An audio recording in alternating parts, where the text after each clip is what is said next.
चलिए, social science का आपके पास लगभग 100 क्वेश्चन है।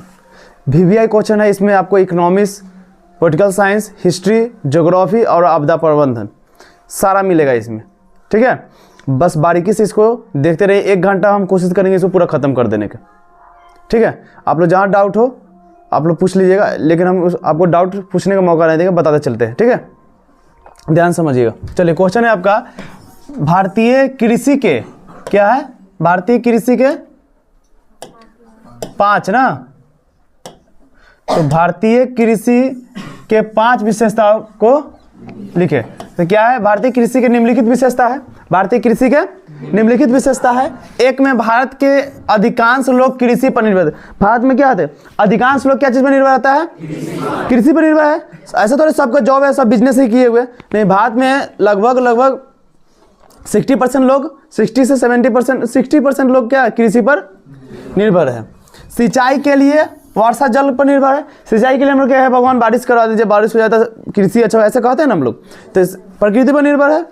चलिए, अगला पॉइंट है, कृषि के लिए वैज्ञानिक तरीके का नहीं बल्कि पुराने तरीके का प्रयोग करना चाहिए। कृषि के लिए वैज्ञानिक तरीके से नहीं, अब रासायनिक खाद से बहुत उपजा लेते हैं। कभी अति क्या हाइब्रिड गोभी देखते हैं, इतना बड़ा बड़ा आता है, व्हाइट कलर के, स्वाद रहता है उसमें नहीं। तो रासायनिक तरीके से नहीं, हम लोग किस पुराने तरीके से प्रयोग करेंगे। ठीक है, जैविक खाद का प्रयोग करके। चौथा क्या है? कृषि के उद्योग धंधे के लिए कच्चा माल की प्राप्ति ना, कृषि से उद्योग धंधे के लिए क्या चीज का? कच्चा माल के प्राप्ति होना चाहिए। ठीक है, नेक्स्ट क्वेश्चन देखिए। ठीक है, क्या है? इटली में जर्मनी के एकीकरण में ऑस्ट्रिया की क्या भूमिका थी? ये नहीं हिस्ट्री क्वेश्चन है जी, ये भी इंपॉर्टेंट क्वेश्चन आपको एमईडी में होगा ही होगा, है ना। तो इटली और जर्मनी के एकीकरण में ऑस्ट्रिया बहुत बड़ा बाधा था। कौन था बाधा? क्योंकि मेटरनिख, जो कि ऑस्ट्रिया का क्या था? चांसलर था, उसने इटली और जर्मनी को छोटे बड़े भागों में, इटली और जर्मनी क्या क्या छोटे छोटे भागों में कौन बांट दिया? मेटरनिख ने। कुछ क्षेत्र को अपने अधीन कर चुका था, कुछ क्षेत्र को अपने अधीन माने अपने कब्जा कौन कर लिया था? मेटरनिख कर लिया था। क्लियर? उसने पुराने राजतंत्र लागू कर दिया था। उसने क्या किया? पुराना जो राजतंत्र था वो लागू कर दिया था। मेटरनिख के डर से राष्ट्रवादी आंदोलन दब जाते थे। मेटरनिख के डर से राष्ट्रीय जो आंदोलन लोग करता था उसके खिलाफ, जैसा भी आंदोलन होता है पटना में, दिल्ली में लोग जाते हैं ना आंदोलन कर, अपनी मांगे, हाँ मेरी मांगे पूरी को, अपनी नहीं, मेरी मांगे पूरी को, तो आंदोलन होता था। तो किसके डर से? मेटरनिख के डर से क्या था? वहां आंदोलन भी दब जाता था, खत्म हो जाता, क्योंकि मेटरनिख बहुत खतरनाक इंसान था। आगे क्वेश्चन देखिए, पूरा क्वेश्चन है ना जी। कृषि को भारतीय अर्थव्यवस्था की रीढ़ क्यों कहा जाता है? बहुत इंपॉर्टेंट क्वेश्चन है। भारत में कृषि को रीढ़ की हड्डी क्यों कहा जाता है? भारतीय अर्थव्यवस्था कृषि पर आधारित है। किस पर आधारित है? भारतीय अर्थव्यवस्था कृषि पर आधारित है। देश की कुल जनसंख्या 70% लोग कृषि से जुड़े हुए। हम 65 ही बोले हैं, लेकिन 70% लोग क्या है? कृषि से जुड़ा हुआ है। इनका इसे जीवन अपना कृषि से होता है। इनका जीवन होता है क्या चीज से होता है? कृषि से ही होता है। कितना परसेंट लोग? 70% लोग क्या चीज पर निर्भर है? कहाँ? भारत में। भारत की राष्ट्रीय आय का बड़ा भाग कृषि से प्राप्त होता है। भारत की राष्ट्रीय आय कहाँ से प्राप्त होता है? कृषि से। उद्योग के लिए कच्चे माल की प्राप्ति कृषि से ही होता है। उद्योग के लिए कच्चे माल की प्राप्ति कहाँ से होती है? कृषि से होती है। इसलिए कृषि देश के विकास का आधार भी कहा जाता है। इसलिए कृषि क्या चीज का? देश के विकास का आधार भी कहा जाता है। ठीक है, चलिए समझ में आ रही है? चलिए, भूमिका पर है, भूकंप और सुनामी को परिभाषित है। पूरा मिक्सचर है ये, मिक्सचर खाते हैं ना, पूरा मिक्सचर है सोशल साइंस। कभी हिस्ट्री आ जाएगा, कभी सोशल हिस्ट्री आ जाएगा, कभी ज्योग्राफी आ जाएगा, कभी आपदा प्रबंधन आ जाएगा। लेकिन आप समझते चलिए, जो भी जितना भी क्वेश्चन है सब इंपॉर्टेंट क्वेश्चन है, लेवल ही कुछ अलग है। अब भूकंप और सुनामी, क्वेश्चन तो पढ़ा चुके हैं, लेकिन समझ लीजिए भूकंप का मतलब है पृथ्वी का अचानक कंपन होने की घटना को क्या कहते हैं? पृथ्वी के कक्ष में, चाहे अपना समझिए, पृथ्वी के कक्ष या केंद्र में क्या बोलते हैं? अचानक कंपन होने की घटना को क्या कहते हैं? चलिए ठीक है। सुनामी, समुद्र में अचानक ऊंची तरंग उत्पन्न होती है उसे क्या कहते हैं? समुद्र में अचानक क्या होती है? तरंगे उत्पन्न होती है उसे क्या कहते हैं? सुनामी। It's clear. चलिए इसमें और क्वेश्चन है, चलिए एक और है। नवीकरणीय संसाधन किसे, देखिए ज्योग्राफी का गया है ना, भूगोल का। चलिए वैसा संसाधन जिन्हें दोबारा प्राप्त किया जा सकता है क्या कहते हैं? वैसा संसाधन जिसे दोबारा प्राप्त किया जाए तो क्या कहते हैं उसको? नवीकरणीय। उसे नवीकरणीय संस्थान, जैसे सौर ऊर्जा और पवन ऊर्जा, क्या दोबारा प्राप्त किया जा सकता है? क्लियर? रौनक समझ में आ रहा है? हाँ चलो क्वेश्चन दिख रहा है जी। वस्तु विनिमय प्रणाली क्या है? वस्तु विनिमय प्रणाली क्या है? तो विनिमय प्रणाली उस प्रणाली को कहा जाता है, विनिमय प्रणाली उस प्रणाली कहा जाता है जिसमें एक वस्तु से एक वस्तु के बदले में दूसरी वस्तु का आदान प्रदान, एक वस्तु के बदले में दूसरी वस्तु का आदान प्रदान होता है। जैसे गेहूं से चावल बदलना, वस्तु विनिमय का। जैसे हम क्या किए कि आप किसी, पहले क्या होता था, पैसा तो था नहीं, तो क्या होता था कि रौनक के पास हम गए, चावल दिए, हमको गेहूं देता था। तो ये क्या हुआ? कौन प्रणाली हुआ? वस्तु विनिमय प्रणाली हो गया ना। समझ में आया? क्लियर हुआ? ये वस्तु विनिमय प्रणाली पूछे थे कि किसी वस्तु का आदान प्रदान करने की क्रिया को वस्तु विनिमय प्रणाली। जैसे गेहूं दिए, चावल दिया ना, उसके बाद दाल दिए, तो इधर से अरहर के दाल दिए, उधर से मूंग के दाल दिया, है कि नहीं जी? कोई दिक्कत? चलिए नेक्स्ट क्या है, यहां समझिए। ठीक है, क्या समोच्च कृषि से आप क्या समझते हैं ना? अब पर्वतीय ढालों में कृषि करते समय वृत्ताकार रूप से खेती की जुताई कर कृषि खेती की जाती है। मतलब कि पर्वतीय जहाँ पहाड़ हुआ रहता है उसे क्या है, जो वृत्तीय क्षेत्र में उसको जुताई करके खेती किया जाता है। इसके खेतों की आकृति समोच्च रेखाओं की तरह दिखाई देती है। इसके खेतों की आकृति कौन सी रेखा की तरह दिखाई देती है? समोच्च रेखा की तरह दिखाई देती है। इसलिए इस प्रकार कृषि को क्या कहते हैं? समोच्च कृषि कहते हैं। समझ में आया? पर्वतीय क्षेत्र में, कहा पर्वतीय क्षेत्र में कृषि के लिए एक वृत्ताकार के रूप में उसे जुताई किया जाता है, उसे खेती किया जाता है। उसके बाद वो कैसा दिखाई देता है? समुच्च आकार का दिखाता है। इसीलिए समुच्च आकार के समुच्च कृषि, उसे कृषि समुच्च कहते हैं। समझ में आया? चलिए लास्ट क्वेश्चन है सेट 1 का शायद। चलिए ठीक है सर। चलिए भूकंप क्या है, इसे बचाव के लिए कि नहीं दो। भूकंप पहले क्या, अभी बता दे भूकंप क्या है। भूपटल के अंदर अचानक कंपन होने की क्रिया को क्या कहते हैं? समझ में आया? भूपटल के अंदर अचानक कंपन होने की क्रिया को, उससे बचने के लिए क्या करेंगे? टेबल के नीचे नुकाएंगे, पलंग के नीचे नुकाएंगे, बढ़िया चीज के नीचे नुकाएंगे ना, नहीं तो खुले स्थान पर ना भागेंगे। 2 पॉइंट, जिसका पलंग कमजोर रहेगा वो पलंग के नीचे नहीं नुका रहा, भागना कहाँ? खुले स्थान में। अल्लाह ने देखिए क्या है पॉइंट, भूकंप रोधी मकानों का निर्माण कर। पहले तो वो सब तो छोड़िए, क्या करना? भूकंप रोधी मकान, आयताकार घर बनाना चाहिए। लंबा बना दिया ट्रेन का डब्बा जैसे मेरा है तो ठीक है। इससे सुरक्षा के लिए लोग को प्रशिक्षित करना है, इससे सुरक्षा के लोगों को जानकारी होना चाहिए कैसा बचा जाना चाहिए। ठीक है, पहले तो भूकंप आया तो खुले स्थान में भागना चाहिए। और घर में है तो किसी क्या स्ट्रॉन्ग चीज से, जैसे पलंग अगर खूब मजबूत है उसके नीचे, अगर उसके नीचे वो पिलर भी गिर जाए घर के, तो क्या फर्क नहीं पड़ना चाहिए। समझ गए?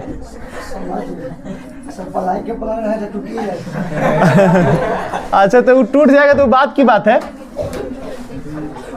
अब पलाई के रहे चाहे सागवान के रहे, उससे मतलब नहीं। यहाँ पर पहले कथी कर रहा है तू? सागवान के बनवाएगा, वो टूट जाएगा बगो। चलो याद देखो,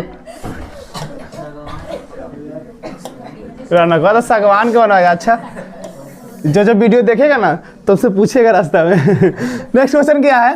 प्रति व्यक्ति आय क्या है?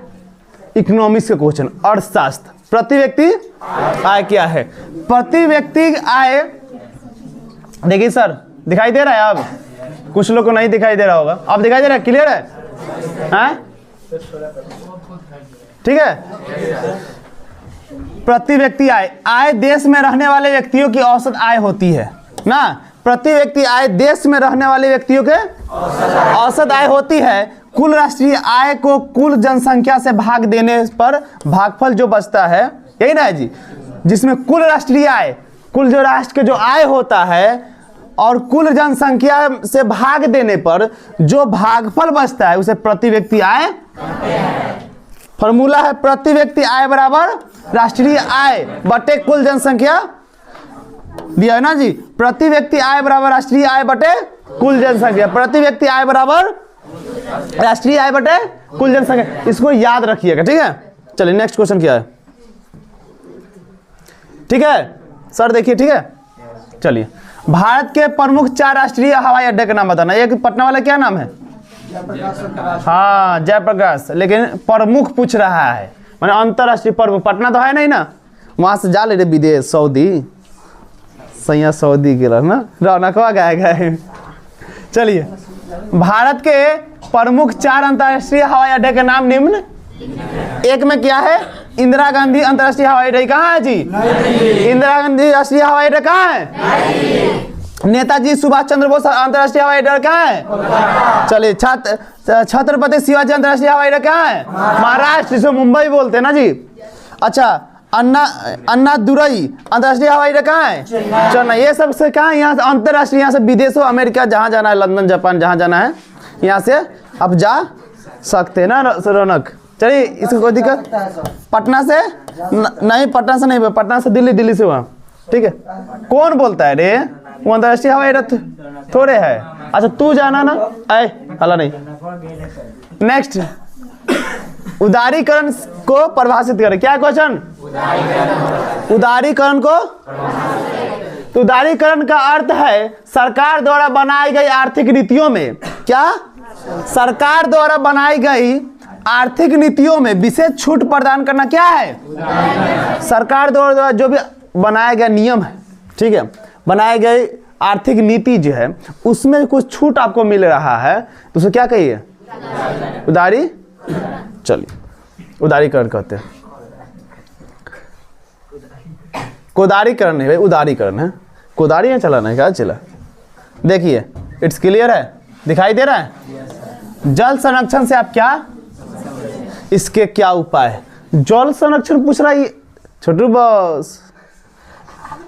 यहाँ देखिए, यहाँ क्या है? जल संरक्षण से आप क्या समझते हैं?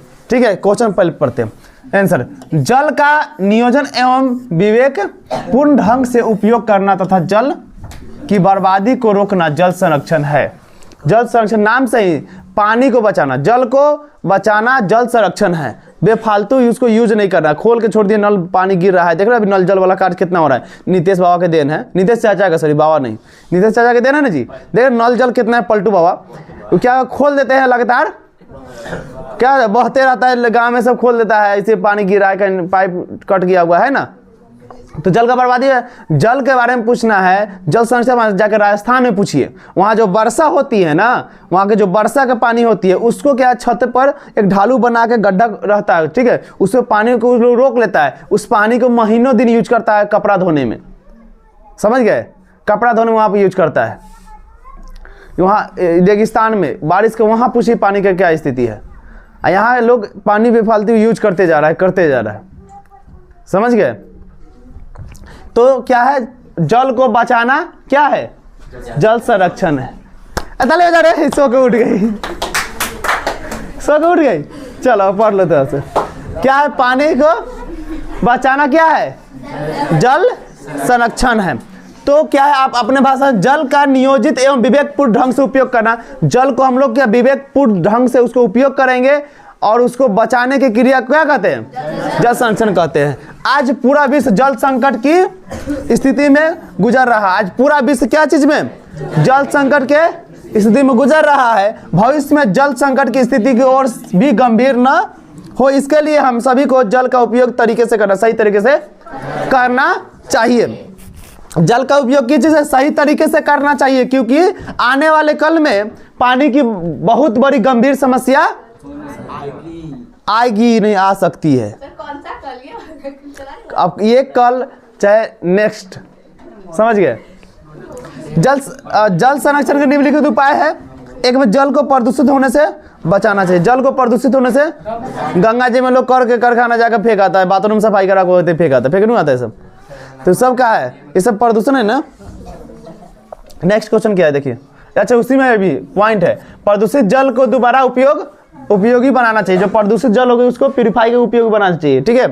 वर्षा जल का संग्रह कराना चाहिए, बोले ना अभी राजस्थान में ऐसा होता है, वर्षा जल को क्या संग्रह करना चाहिए, माने उसको बारिश हो तो उस पानी को रोकना चाहिए, उससे कपड़ा धोने में, चाहे उसको नहाने में उपयोग, नहाने में नहीं थे, कपड़ा धोने सब खेत में पटाने उपयोग करना चाहिए। वृक्षारोपण को बढ़ाना चाहिए, माने कि पेड़ पौधा लगाना चाहिए। पेड़ पौधा लगेगा तो बारिश की संभावना बनी रहेगी, बारिश होगी तो जल के संकट नहीं आएगी। समझ में आया?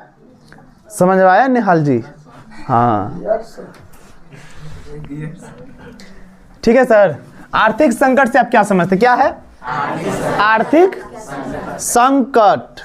संकट समझ रहा है ना, विपदा। गलती से लिखा गया है, सकल। कहाँ सकल नहीं है, संकट है। तो क्या हुआ है कि संकट मतलब क्या, विपदा आने का। किसी भी कहते अरे हम पर संकट आ गया, यानी विपद आने वाला है, चाहे आ गया है। अब आर्थिक समझ, आर्थिक संकट तब उत्पन्न होता है जब अर्थतंत्र में आने वाली वैसी स्थिति जब उसके तीन आधार कृषि,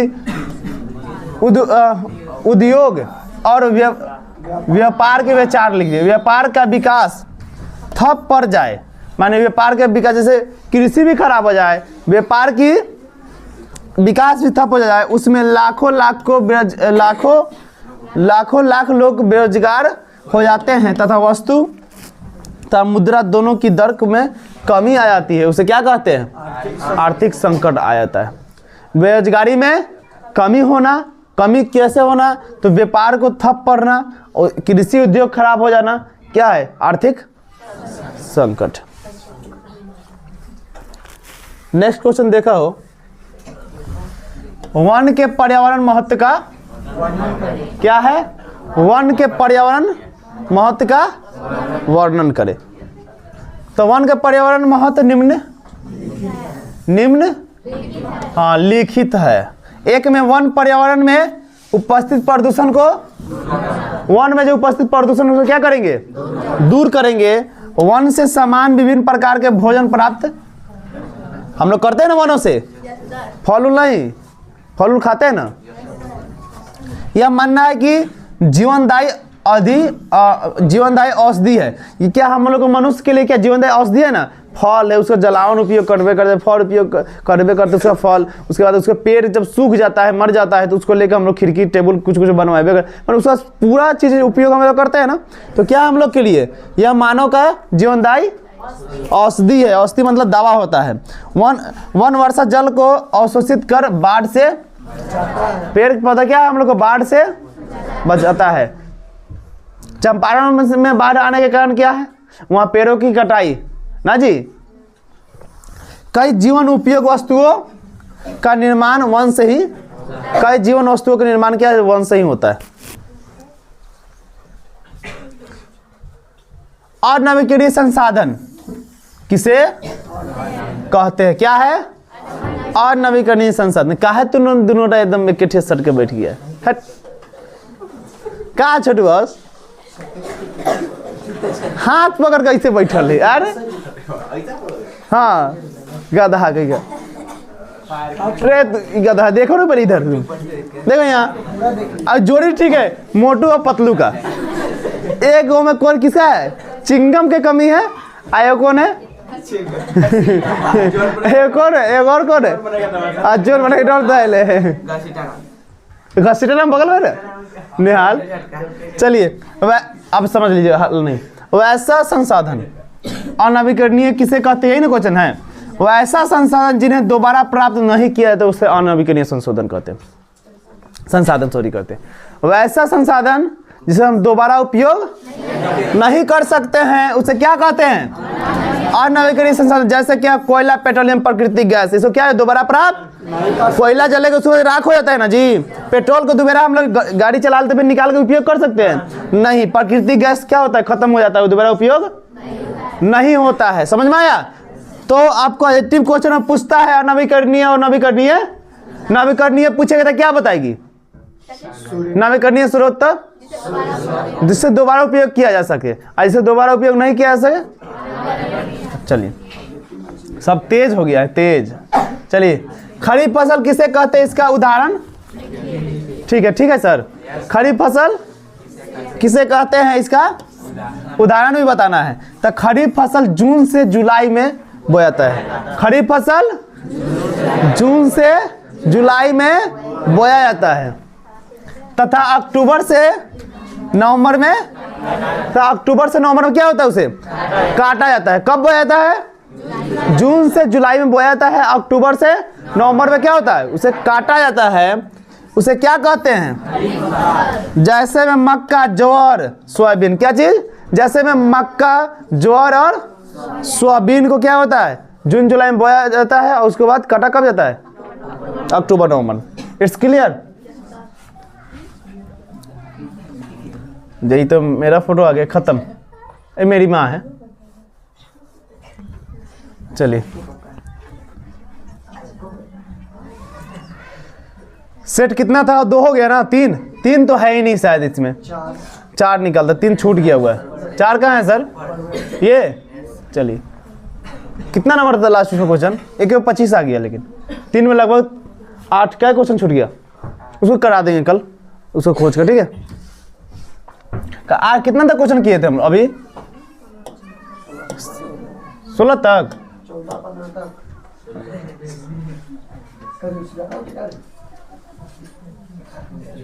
चलिए ठीक, रहने दीजिए, आज छोड़िए ना, करा देंगे ना हम। चलिए खादर और बांगर में, ठीक है। चलिए खादर और बांगर में निम्नलिखित अंतर, क्या अंतर है? निम्नलिखित अंतर है। खादर समझिए, नई जलोढ़ मिट्टी खादर कहलाती है। क्या कहलाती है? जलोढ़ मिट्टी क्या कहलाती है? अच्छा, इसमें मिट्टी के कण महीन होती है। इसमें मिट्टी के कण क्या होते हैं? एकदम छोटा छोटा कण होता है। यह नदी के समवर्ती क्षेत्र में मिलता है। कहाँ मिलता है? नदी के समवर्ती क्षेत्र में मिलता है। बांगर, पुरानी जलोढ़ मिट्टी बांगर कहलाती है। क्या होती है? कहलाती है? इसमें मिट्टी के कण या नदी के दूरवर्ती क्षेत्रों में मिलता है। खाली सुन लेगी ना तो कम से कम एडजेक्टिव तो जरूरी याद हो जाएगा, इससे बन जाएगा। एडजेक्टिव याद हो जाए, पता है तुम 4-5 क्वेश्चन भी लिखा गया ना तो बहुत है। जब क्लास में पढ़ा रहे हैं तुम बकवास कर रही है वहां बैठ के, याद तो रहता नहीं है क्वेश्चन। अब जब हम इसको समझा रहे हैं तुम बकवास करें वहां बैठ के। अच्छा इसको क्लियर कर लेने दो, अभी ऑनलाइन का हटाते हैं सुबह। भारतीय कृषि के 3 प्रमुख विशेषताओं को, ठीक है, दिखाई दे रहा है सर कि जूम कर दे? और ठीक है, भारतीय कृषि के 3 प्रमुख विशेषता निम्नलिखित है। भारतीय कृषि के आर्थिक जीवन, क्या जीवन का क्या है? भारतीय कृषि आर्थिक जीवन का प्राण है। किसान का कृषि न प्राण होगा जी। अब भारत में कितना % लोग कृषि करता है? 70%, यानी 70% लोग कृषि करता है। लगभग भारत में लगभग 2/3 लोग कृषि जीवन पर आधारित है। यहाँ की विशाल जनसंख्या के लिए भोजन कृषि से ही प्राप्त। यहाँ के जितना भी विशाल जनसंख्या जो हम लोग है ना 142 करोड़ अभी भारत में है ना जी, 142 करोड़। तो यहाँ हम लोग क्या भोजन के लिए क्या कृषि ना। राष्ट्रीय आय में भारतीय कृषि का मुख्य योगदान देश की 24% आय कृषि से प्राप्त होता है। कितना % आय कृषि से प्राप्त होता है? याद रखिए, एडजेक्टिव क्वेश्चन है। कितना %? 24% आय कृषि से प्राप्त होता है। दांडी यात्रा का उद्देश्य इधर कौन चलाए थे? गांधी जी। नमक कानून ना। चलिए, दांडी यात्रा का उद्देश्य समुद्र से जल से नमक बनाकर नमक कानून का उल्लंघन करना था। क्या था? सुनिए, दांडी यात्रा का उद्देश्य समुद्र के जल से नमक बनाकर नमक कानून का उल्लंघन करना था, क्योंकि तत्कालीन समय में आम व्यक्ति दोबारा नमक बनाना एक कानूनी अपराध क्या था? कानूनी अपराध था। क्या उल्लंघन क्या था? कानून का उल्लंघन था, क्योंकि तत्काल समय में आम व्यक्ति दोबारा नमक बनाना एक कानूनी अपराध था। धीरे धीरे पूरे देश में नमक कानून का उल्लंघन किया गया। धीरे धीरे क्या पूरा देश में नमक कानून का उल्लंघन किया गया। गांधी जी ने सविनय अवज्ञा आंदोलन की शुरुआत दांडी यात्रा से गांधी जी ने क्या किए? सविनय अवज्ञा आंदोलन का शुरुआत कहाँ से किए थे? हाँ, नमक यहीं से। आगे देखिए, भारत की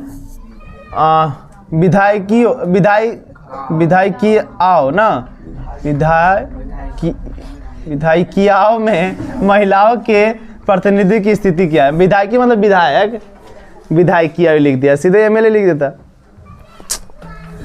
भारत की विधायिकाओं में महिलाओं की प्रतिशत की स्थिति काफी दयनीय है। माने बहुत कम आदमी विधायक में खड़ा होता है ना जी। सब थोड़े कोनो खड़ा हो गया जीत जाएगा जी। वार्ड में जीतवे नहीं करेगा महिला, सब पुरुष को ही देना था ना। सब क्या करेगा? महिला खड़ा करा देगा, पुरुष का अपन फोटो लगाता है ना जीतने के लिए, कि समाज में तो वही पुरुष ही नहीं रहता है, पुरुष प्रधान माना गया ना। चलिए, लोकसभा से लेकर विधानसभा तक महिलाओं का प्रतिनिधित्व की जनसंख्या लगभग न के बराबर है, बहुत कम है।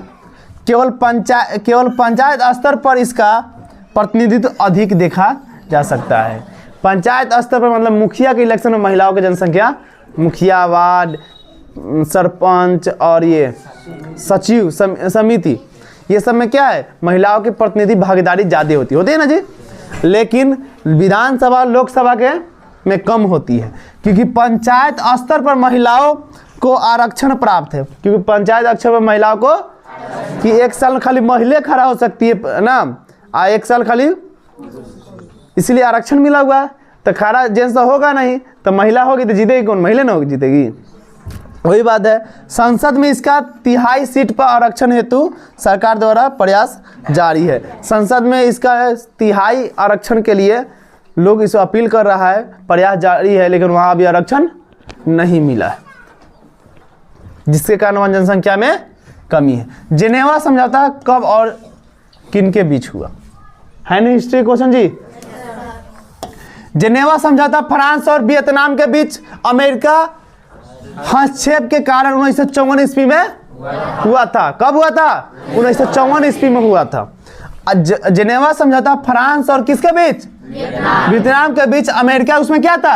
हस्तक्षेप के कारण 1954 ईस्वी में हुआ था। यह समझौता 1954 में हुआ, जो कि 20 अप्रैल से 20 जून तक कब चला था? 20 अप्रैल से 20 जून तक चला था। 20 जुलाई। नेक्स्ट है, पेट्रोलियम से निर्मित होने वाले वस्तु कौन कौन से? क्या है?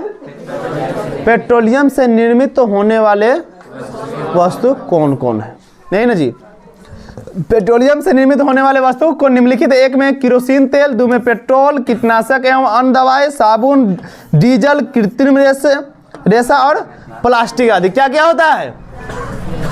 पेट्रोलियम से निर्मित होने वाले वस्तुएं निम्न लिखित है। एक में किरोसिन होता है, किरोसिन तेल होता है, पेट्रोल होता है, कीटनाशक दवाइयाँ बनती है, साबुन, डीजल, कृत्रिम रेशा और प्लास्टिक आदि का निर्माण होता है। किससे? पेट्रोलियम से। राष्ट्रवाद क्या है ना सर? है ना इंपोर्टेंट क्वेश्चन, ये फर्स्ट है शायद क्वेश्चन ना हिस्ट्री का, एमईडी का। राष्ट्रवाद राष्ट्र के प्रति प्रेम, लगाव की एक भावना है ना जी। यही ना क्वेश्चन पूछा गया था स्कूल में, राष्ट्रवाद क्या है? तो क्या जवाब मिला था? राष्ट्रवाद एक प्रेम की भावना है ना। राष्ट्रवाद एक प्रेम और लगाव की एक भावना है। ये एक ऐसी भावना है जो किसी विशेष भौगोलिक एवं सांस्कृतिक और सामाजिक क्षेत्र में रहने वाले लोगों में एकता की भावना जगाता है। किस चीज का भावना जगाता है? एकता की भावना जगाता है। कहाँ? भौगोलिक, सांस्कृतिक और सामाजिक क्षेत्रों में रहने वाले लोगों को क्या करता है? एकता की भावना को जगाता है। कौन? राष्ट्रवाद। समझ में आया? चलिए, मेजनी कौन था? ये भी क्वेश्चन शायद इंपोर्टेंट है। मेजनी इटली के एक साहित्यकार थे। मेजनी क्या था? इटली का एक साहित्यकार जो गणतांत्रिक विचारों के समर्थक और योग्य सेनापति था। गणतांत्रिक विचारों के समर्थक और योग्य सेनापति था। इटली के एकीकरण में मेजनी का बहुत महत्वपूर्ण योगदान था। इटली का जब एकीकरण हुआ उसमें मेजनी का क्या था? बहुत बड़ा योगदान था। उसने व्यवहारिक गुण कम एवं आदर्शवादी गुण अधिक था। उसमें व्यवहारिक गुण कम था और आदर्शवादी गुण अधिक था। ठीक है, चलिए कितना तक लास्ट क्वेश्चन देख लीजिए एक बार। 32 है ना? चलिए कितना नंबर सेट था ये सर? 4 था। 5 इसमें दिखाई दे रहा है कहीं? 32 33 ठीक है। वन विनाश क्या सर? वन विनाश के प्रमुख कारण को क्या करे बताए। छोटू बॉस पिंक कलर ठीक है ना सर? चलिए वन विनाश के प्रमुख कारण क्या है? निम्नलिखित हैं। मानव द्वारा वन की अधिक कटाई विनाश के कारण है। मानव द्वारा वन की अधिक कटाई क्या है? विनाश के कारण है। सड़क एवं रेल मार्ग के निर्माण के लिए वन की कटाई। सड़क और रेल के निर्माण देखा, रेल के पट्टी पर अति बिछाया रहता है, इतना मोट क्या रहता है? वो लकड़ी का ही बना रहता है। अच्छा, लकड़ी से निर्मित वस्तुओं को बनाने के लिए वनों की कटाई। लकड़ी से हम लोग टेबल कुर्सी क्या क्या बनवाते हैं, उसके लिए पेड़ काटते हैं, पेड़ पौधा। अच्छा, औषधि दवा के निर्माण के लिए भी करते हैं, दवा बनाने के लिए काटते हैं ना पेड़ पौधा। जैसे किससे दवा बनता है? नीम के छाल से बनता है ना जी, और बहुत सारे ऐसे चंदन के से भी बनता है। ये क्या है? विनाश का मुख्य कारण है। संसाधन संरक्षण की उपयोग को लिखे। संसाधन संरक्षण की निम्नलिखित उपयोग है। क्या है? निम्नलिखित उपयोग। संसाधन का नियोजित एवं विवेकपूर्ण ढंग से क्या करना? उपयोग करना। लोगों को संसाधन की रक्षा के प्रति जागरूक करना। संसाधनों का अनावश्यक बर्बादी को रोकना। आने वाली पीढ़ी को देखते हुए संसाधन का उपयोग, आने वाला जो पीढ़ी है उसको देखते हुए अपना संसाधन का क्या करना चाहिए? उपयोग करना चाहिए। कैंसर रोग के उपचार में वन का क्या योगदान है? माने कैंसर रोग का उपचार होता है ना, दवा बनता है, उसमें वन मतलब पौधे वन का क्या योगदान है समझिए। कैंसर रोग के उपचार में वन का महत्वपूर्ण योगदान है। क्या है उसका महत्वपूर्ण योगदान? हिमालय यौन जो चीड़ प्रकार का कति सदाबहार वृक्ष है। क्या है? चीड़ प्रकार का सदाबहार वृक्ष है। इसका छाल, पत्तियां, टहनियां एवं जड़, सोचिए इसे छाल, पत्ता, टहनी, जड़ से टेक्साल नामक रसायन निकलता है। क्या निकलता है? टेक्सोल नहीं भाई, टेक्सोल तो बुखार लगता है तब भूख वाले डॉक्टर। टेक्साल नामक रसायन निकलता है जिसे कैंसर रोग के उपचार के लिए प्रयोग किया जाता है। कौन सा? क्या निकलता है उस पेड़ में से, पत्ती में से? टेक्साल नामक रसायन निकलता है जिसे कैंसर रोग के उपचार के लिए क्या करेंगे? प्रयोग किया जाता है। इससे अतिरिक्त क्या है? एलोवेरा नामक पौधे का उपयोग कैंसर रोग में उपचार के लिए किया जाता है। एलोवेरा नामक पौधे का प्रयोग क्या कैंसर के उपचार के लिए किया जाता है। एगो एलोवेरा क्या होता है? मुंह पर लेपने वाला होता है, जो गोरा होता है ना जी, लड़की सब ज़्यादा उपयोग करती है ना जी, एलोवेरा करता है ना सब। क्या करेगी? हिमालय नहीं रहे, वो आता है ना तो पेड़ रहता है, उसको काट लेगा, उसमें से बीज क्या चाकू से उस पर से हटा कर उसको क्या मुंह पर लेप लेता है। भगवान इतना बड़ा अच्छा बनाइए दिए हुए तब पर भी क्या करता है? प्रकृति के देन पर लोग क्या करते हैं? उसको लेप के मतलब प्रकृति के चीज को क्या करते हैं? ये लोग खराब करने के लगा हुआ है। जब इतना भगवान ठीक ठाक बना ही दिए हुए हैं। ठीक है, अब ये वही एलोवेरा है जो आप लगाते हैं। सत्ता की साझेदारी लोकतंत्र में क्या महत्वपूर्ण?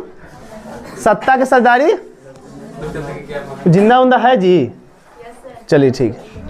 जब जाति, धर्म, भाषा, क्षेत्र आदि के आधार पर विभिन्न समुदाय को सत्ता में साझेदारी नहीं मिल पाना, देखिए जाति, धर्म, ठीक है, और भाषा के क्षेत्र आदि के आधार पर समुदाय में समुदाय को सत्ता में साझेदारी नहीं मिल पाना, तो इस समुदाय से असंतोष, टकराव से असंतोष, जब आपको साझेदारी नहीं मिले तो डेफिनेटली मन में असंतोष फैलेगा ही, एवं टकराव से सामाजिक विभाजन होता है। एवं टकराव हुआ तो वह पर क्या, हम समाज से अलग हो जाएगा, यानी विभाजन हो जाएगा, और राजनीतिक अस्थिरता आदि उत्पन्न होता है। क्या होता है?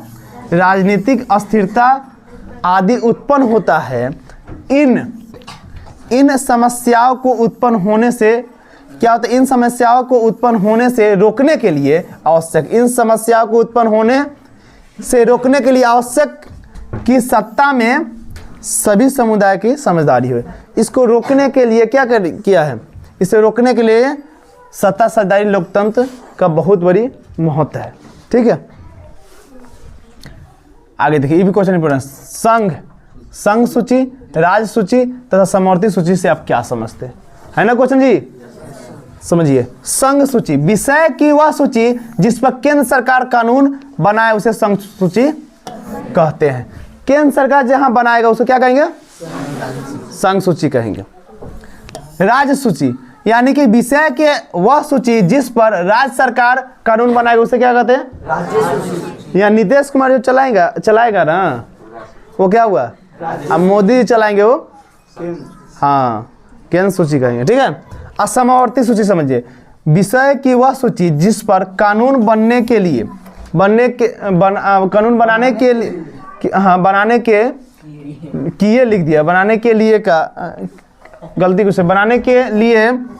अधिकार राज्य और केंद्र सरकार दोनों को होता है। जैसे दिल्ली में क्या है? राज्य सरकार भी कानून बना सकता है और केंद्र सरकार भी कानून बना, उसे समवर्ती सूची कहते हैं। ज्योग्राफी आ जाए, जलोढ़ मिट्टी किसे कहते हैं? क्या कहते हैं? जलोढ़ मिट्टी। ठीक है, जलोढ़ मिट्टी नदियों द्वारा बहकर लाई गई मिट्टी होती है। जलोढ़ मिट्टी क्या होती है? ठीक है, जलोढ़ मिट्टी किसे कहते हैं? सुनिए, जलोढ़ मिट्टी नदियों द्वारा बहकर लाई गई मिट्टी होती है। यह मिट्टी खेत के लिए बहुत उपजाऊ होती है। क्या होती है? नदी जो मिट्टी बहा के लाती है ना, उसे क्या कहते हैं? जलोढ़ मिट्टी कहते हैं।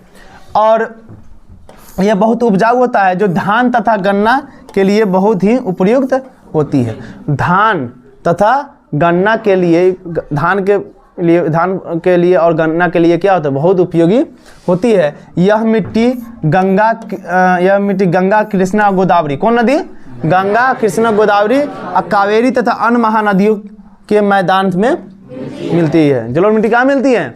गंगा, कृष्णा, हाँ, गोदावरी और कावेरी तथा अन्य महानदियों में के मैदान में ये मिट्टी मिलती है। अगर 1848 ईस्वी के फ्रांसीसी क्रांति के कारण क्या थे? यही ना, तो 1948 ईस्वी के फ्रांसीसी क्रांति के कारण 1840, अच्छा यहाँ 1800 ना होगा,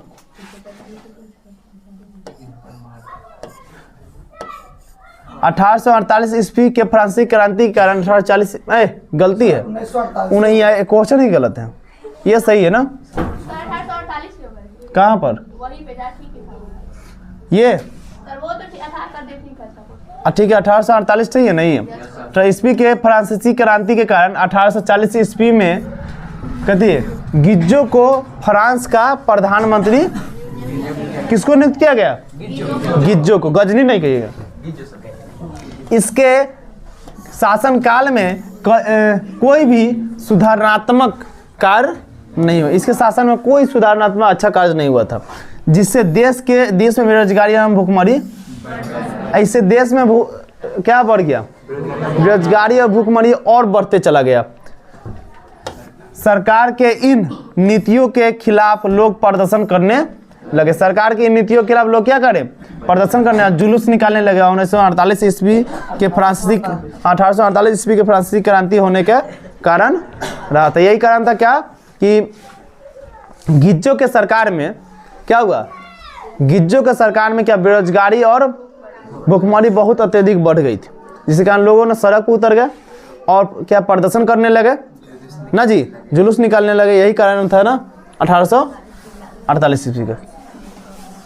सत्ता की साझेदारी की अलग अलग क्या है, हाँ, तो सत्ता की साझेदारी के अलग अलग तरीका निम्न लिखित है। एक में सरकार के विभिन्न अंग जैसे विधायिका, कार्यपालिका एवं न्यायपालिका के बीच सत्ता की साझेदारी। सरकार के विभिन्न स्तरों जैसे केंद्र, राज्य तथा स्थानीय के बीच सत्ता की साझेदारी। धर्म, भाषा आदि के आधार पर बना विभिन्न सामाजिक समूहों के बीच सत्ता की साझेदारी। ये सब क्या है, ये सब सत्ता की साझेदारी, ठीक है, इसको याद रखिएगा। ये खत्म हुआ, कितना 40 रहने दे कि 50 कर दे, हाँ 40 से रहने देते हैं, बाकी कल इसको नेक्स्ट क्लास में, ठीक है।